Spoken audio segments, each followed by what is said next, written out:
نحمده ونصلي على رسوله الكريم اما بعد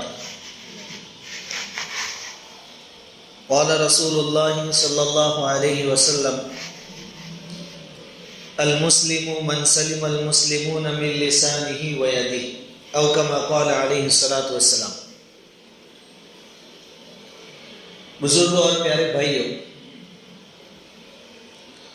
اللہ رب العزت کا بہت بڑا کرم اور احسان ہے کہ اللہ تعالیٰ نے ہم سب کو مسلمان بنایا ہے۔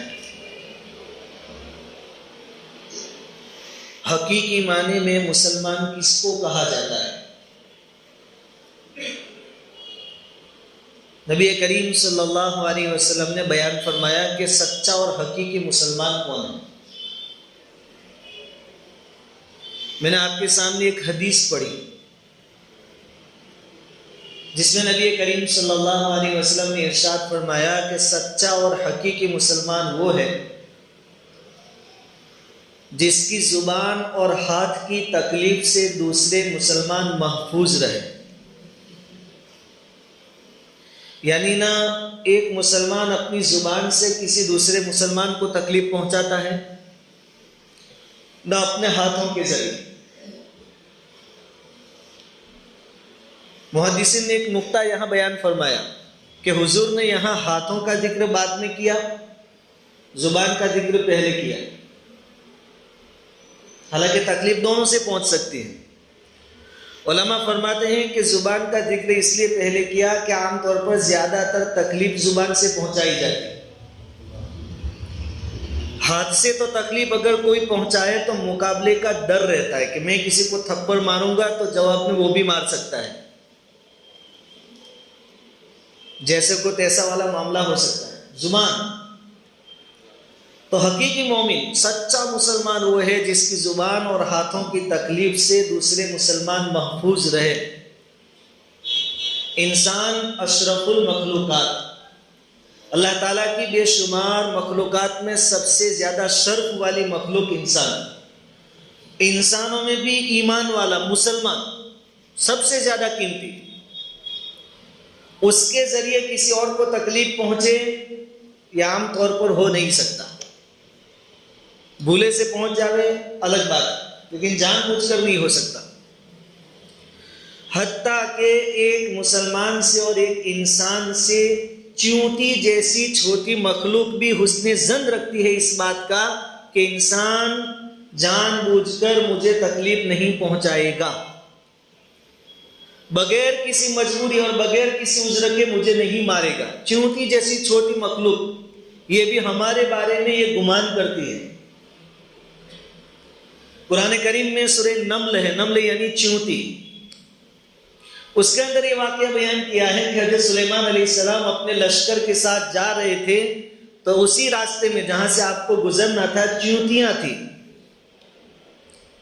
ان میں جو سردار تھی اس نے دور سے سلیمان علیہ السلام اور آپ کے لشکر کو آتا ہوا دیکھا تو اپنی جو ساتھی تھی ان سے کیا کہا؟ قالت نملۃ یا ایھا النمل ادخلوا مساکنکم، اپنے اپنے بیلوں میں گھس جاؤ۔ لا یحطمنکم سلیمان وجنودہ وہم لا یشعرون، وہم لا یشعرون، کہ کہیں ایسا نہ ہو کہ انجانے میں سلیمان علیہ السلام اور ان کا لشکر آپ کو اپنے پیروں نیچے روند ڈالے۔ یہاں بھی لا یشعرون کا لفظ استعمال کیا، انجانے میں، بھولے سے ہو سکتا ہے۔ جان بوجھ کر کوئی آدمی، کوئی انسان اور وہ بھی مسلمان اللہ کی کسی دوسری مخلوق کو تکلیف پہنچاوے، ایسا نہیں ہو سکتا۔ اس لیے حضور نے فرمایا صحیح معنی میں مومن سچا مسلمان وہ ہے جس کی تکلیفوں سے دوسرے محفوظ رہے، معمون رہے، اور زندگی کے ہر شعبے میں، معاملات میں بھی، معاشرت میں بھی، حتیٰ کہ عبادت میں بھی، چاہے آپ دین کا کام کر رہے ہیں، عبادت کر رہے ہیں، لیکن اس میں بھی آپ کسی دوسرے کو تکلیف نہ پہنچاوے، یہ شریعت کی تعلیم ہے۔ نبی کریم صلی اللہ علیہ وسلم نے پہلی صف میں نماز پڑھنے کی بہت ساری فضیلت بیان فرمائی، پہلی صف والوں کی۔ اللہ ہم میں سے ہر ایک کو توفیق عطا فرمائے، پہلی صف کا نمازی بنائے۔ حضور نے ایک حدیث میں فرمایا کہ اگر لوگوں کو پہلی صف میں نماز کا ثواب جو ہے وہ معلوم ہو جائے تو لوگوں کی بھیڑ جمع ہو جائے پہلی صف میں کھڑے رہنے کے واسطے، حتیٰ کہ قرآن اندازی یعنی چٹھی اچھالنے کی نوبت آ گئی اگر ثواب معلوم ہو جائے پہلی صف کا، اتنا ثواب۔ لیکن دوسری طرف کیا فرمایا کہ وہ پہلی صف حاصل کرنے کے واسطے پیچھے سے کوئی آدمی آیا اور لوگوں کی گردنیں فلانگ فلانگ کر آیا، حضور نے کہا کہ آدمی گنہگار ہے۔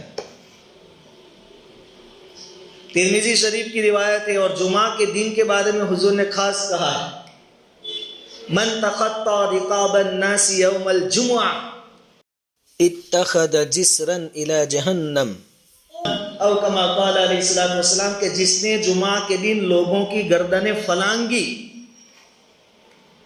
جس سے بیٹھے ہوئے لوگوں کو تکلیف ہوئی، تو اس آدمی نے جہنم کی طرف اپنا پل یعنی راستہ بنا لیا۔ یہ آدمی حالانکہ جا رہا ہے پہلی صف میں نماز پڑھنے، گناہ کرنے نہیں جا رہا، پہلی صف میں جا رہا ہے جس کی بہت فضیلت ہے، لیکن آتے آتے لوگوں کی گردنیں فلانگی جس کی وجہ سے بیٹھے ہوئے لوگوں کو تکلیف ہوئی، ہم جہنم کی طرف جا رہا ہے۔ تکلیف کسی جگہ آپ دوسرے کو نہیں دے سکتے، عبادت میں بھی نہیں۔ جماعت کے ساتھ نماز پڑھنا تنہا نماز پڑھنے سے 27 گنا زیادہ ثواب رکھتا ہے، اور جماعت کے ساتھ نماز پڑھنے کی حضور نے بہت تاکید فرمائی، حتیٰ کہ حضور نے فرمایا کہ میرا تو جی چاہتا ہے کہ میں کسی اور کو مصلی پر کھڑا کر دوں اور نوجوانوں سے کہوں کہ لکڑیاں جمع کرو، اور جو لوگ بغیر کسی عذر کے جماعت میں شریک نہیں ہوتے، جماعت چھوڑ دیتے ہیں، ان کے گھروں میں جا کر آگ لگا دیں۔ حالانکہ حضور کو تو اپنی امت سے کتنی محبت تھی، حضور تو اپنی امت کا درد برداشت نہیں کر سکتے تھے، حضور کی آنکھوں میں آنسو آ جاتے تھے، لیکن ناراضگی اتنی کہ جماعت چھوڑ رہے ہیں۔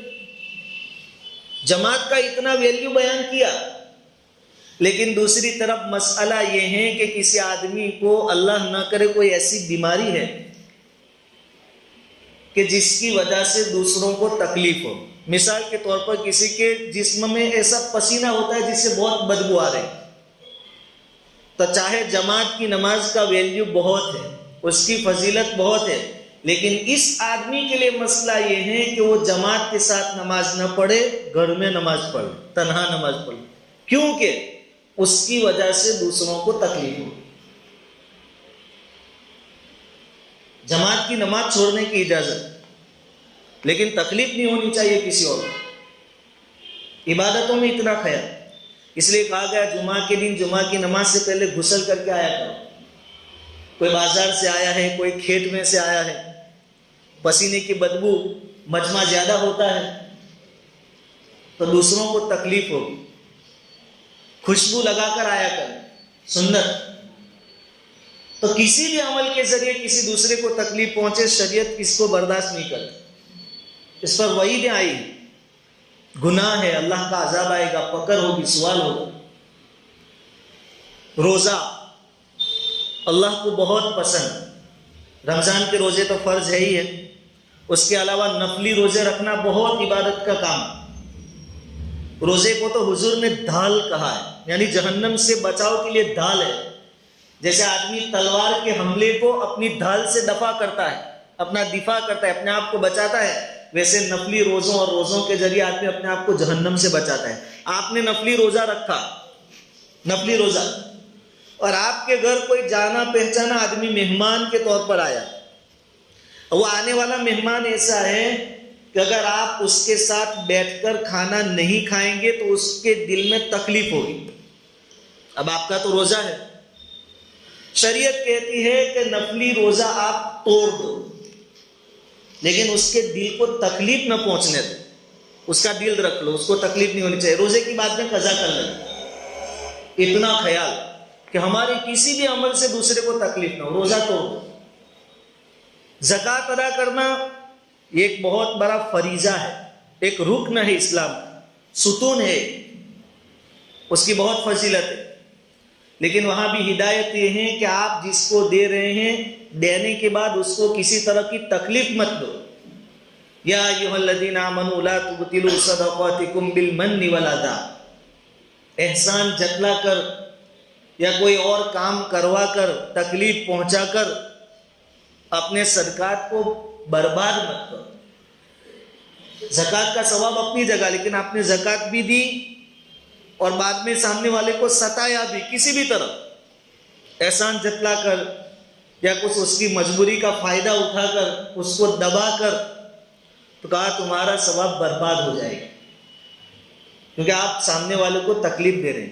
اس لیے مسئلہ بتایا گیا کہ آپ جس کو زکوٰۃ دے رہے ہیں اس کو کہہ کر دینے کی ضرورت نہیں ہے کہ یہ زکوٰۃ ہے، کیونکہ آپ یہ بتا کر دے رہے ہیں. آپ کو معلوم ہے کہ حقدار آدمی ہے، آپ کو اگر معلوم نہ ہو کہ یہ مستحق ہے کہ نہیں تو آپ پوچھ سکتے ہیں، کنفرم کر سکتے ہیں، لیکن آپ کو معلوم ہے کہ مستحق ہے تو اب اس کو بتانے کی ضرورت نہیں کہ یہ زکوٰۃ کی رقم ہے. کیونکہ آپ کہیں گے کہ یہ زکوٰۃ کی رقم ہے تو اس کے دل میں غریبی کا احساس پیدا ہوگا کہ میرے کیسے دن چل رہے کہ میں زکوٰۃ کھا رہا ہوں، اس کو دل میں تکلیف ہوگی.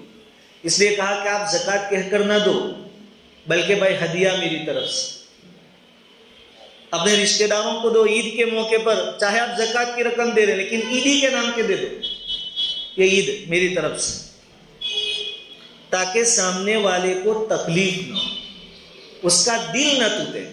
ہر معاملے میں شریعت نے اس کا لحاظ رکھا ہے. آدمی حج کے واسطے گیا، حجر اسود کو بوسہ دینا بہت بڑی سنت اور بہت بڑا عمل. خوش نصیب ہوتے ہیں وہ لوگ جن کو حجر اسود کا بوسہ نصیب ہوتا ہے. ہر ایک کو کوشش کرنی چاہیے اللہ تعالیٰ یہ سعادت ہمیں بھی نصیب فرمائے. بہت بڑا عمل. لیکن وہاں مسئلہ کیا ہے کہ آپ کے بوسہ دینے کی وجہ سے کسی اور کو تکلیف ہو رہی ہے، تو پھر آپ کے لیے وہاں جائز نہیں ہے کہ آپ اس کو بوسہ دیں، کیونکہ یہ سنت عمل ہے اور دوسرے کو تکلیف دینا حرام ہے. آپ منہ سے بوسہ نہیں دے سکتے، آپ استلام کر لیں، دور سے اشارہ کر لیں ہاتھوں سے یا لکڑی سے، پھر اس کو چوم لیں، آپ کا کام ہو گیا. لیکن آپ دوسروں کو یوں مار مار کر، دھکے مار کر، کھینچ کھانچ کر، کہا کہ یہ جائز نہیں. کسی بھی عمل کے ذریعے دوسرے کو تکلیف نہ ہو. آپ نماز کیوں نہیں پڑھ رہے ہیں؟ نبی کریم صلی اللہ علیہ وسلم تہجد کی نماز کے لیے اٹھتے تھے. عائشہ رضی اللہ تعالیٰ عنہ کے پاس کبھی ہوتے، دوسری ازواج مطہرات کے پاس ہوتے. اب ایسا نہیں کہ میں تہجد کے لیے اٹھا تو میں لائٹ بھی چالو کر دوں اور سوئے ہوئے لوگوں کے پاس جا کر کپڑے جھٹک کر پہنوں تو وہ بھی سب اٹھ جانا. نہیں، سونے والوں کا خیال. حضور اس طریقے سے تہجد کے لیے اٹھتے تھے کہ سونے والوں کو پتہ بھی نہ چلے کہ حضور اٹھے ہیں تہجد کے لیے. عبادتوں میں بھی اتنا خیال. آپ حج اور عمرہ میں جاوے تو رمل کرتے ہیں، طواف کے اندر رمل، شروع کے کچھ چکروں میں سینہ تان کر تھوڑی اکڑ سے چلتے ہیں، اس میں کوہنیاں ادھر ادھر ہوتی ہے.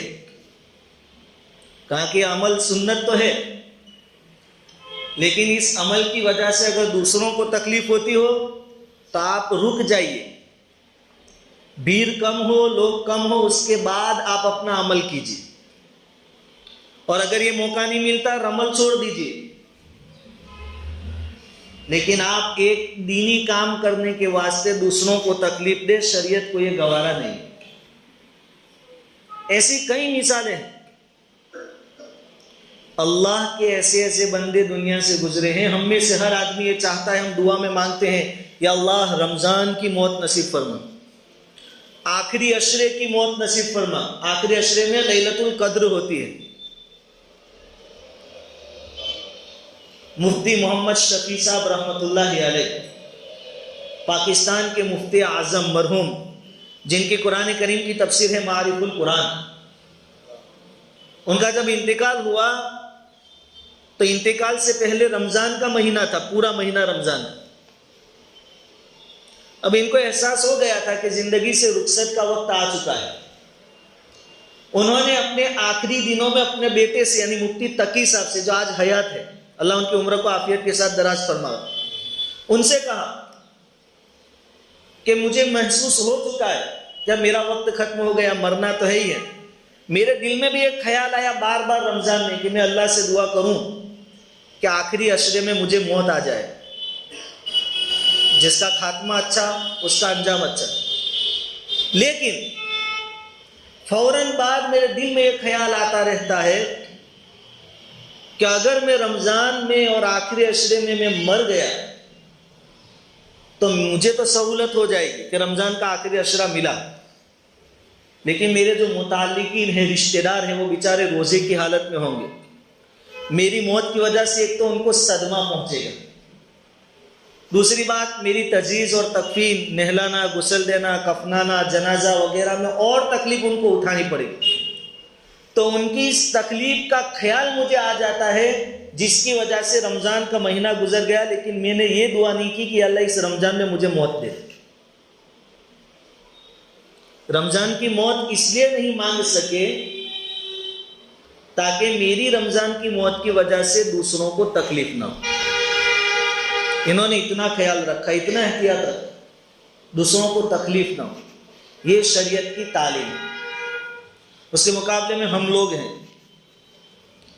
دوسری کوئی مثال نہیں دیتا. ابھی جمعہ کی نماز کے لیے آئے ہیں، آس پاس ہمارے سڑک ہے، روڈ ہے جس پر سب کا حق ہے. جمعہ ہماری ہے، مسلمانوں کی ہے، لیکن اس کی وجہ سے آپ کے لیے تو جائز نہیں کہ آپ بائک کہیں بھی رکھ دیں. جمعہ کے لیے آیا ہوں نماز پڑھنے، یہ ہماری مسجد ہے. نہیں، شریعت اس کی اجازت نہیں. ہمارے کسی عمل سے کسی کو تکلیف نہیں ہونی چاہیے.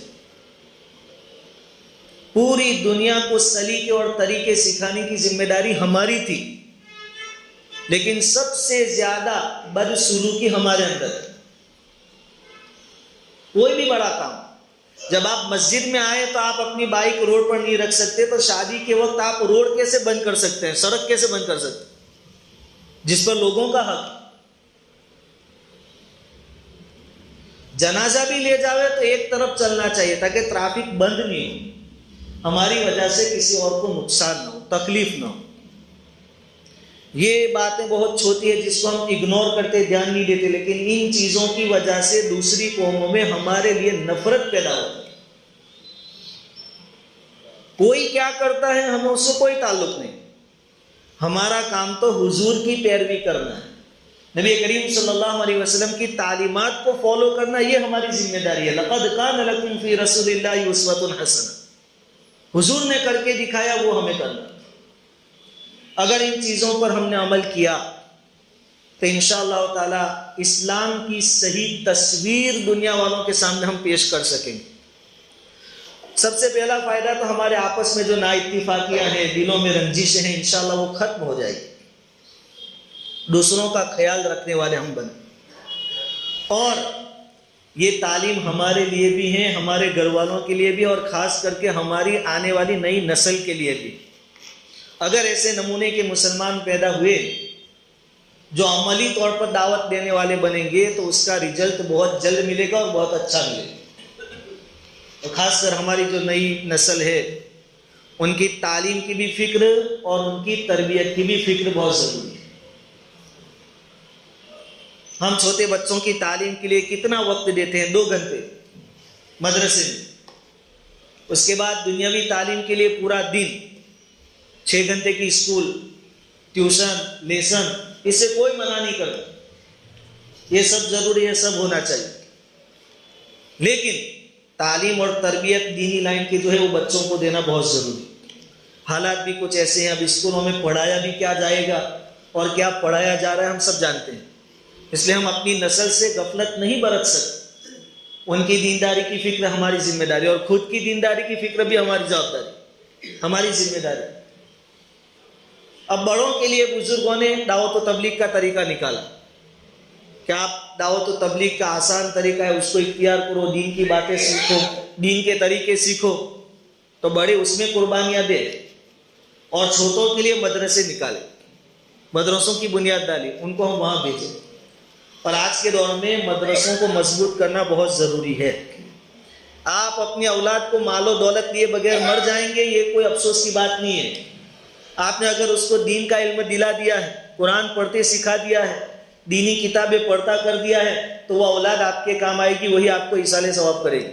اگر آپ نے انجینئر ڈاکٹر بنا دیا تو ممکن ہے اس کو فرصت نہ ملے ایصال ثواب کرنے کی. لیکن قرآن پڑھتے سکھاتے گئے ہیں تو وہ وقت نکال کر آپ کو ایصال ثواب کرتا رہے گا. اس لیے مدرسوں کو مضبوط کرنا بہت ضروری ہے. اور مدرسوں کے اس لیے بدنام کیا جاتا ہے، وہ جانتے ہیں کہ مسلمانوں کا اصل پاور ہاؤس مسجد اور مدرسے. ہمیں ان کے پیچھے محنت کرنی، ہماری ذمہ داری محنت کرنے کی ہے، نتیجہ اللہ کے اوپر چھوڑنا ہے. اللہ رب العزت شر میں سے خیر وجود میں لاتے ہیں، برائی کے نقشوں میں سے بھلائی پیدا کرتے ہیں.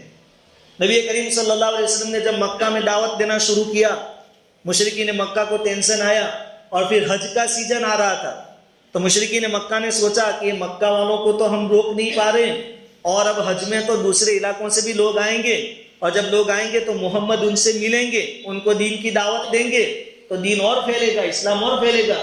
تو ہمیں کیا کرنا چاہیے؟ پھر انہوں نے طے کیا کہ حج کے لیے جتنے راستوں سے لوگ آتے ہیں سب راستوں پر اپنے آدمی بٹھا دیں، جو آنے والوں سے کہیں کہ حج کر کے چپ چاپ یہاں سے روانہ ہو جانا، محمد نام کا جو شخص ہے اس سے ملنا مت، وہ تمہارا مذہب بدلوا دے گا، تمہارے باپ دادا کا مذہب چھڑوا دے گا تمہارے پاس، اس سے ملنا مت.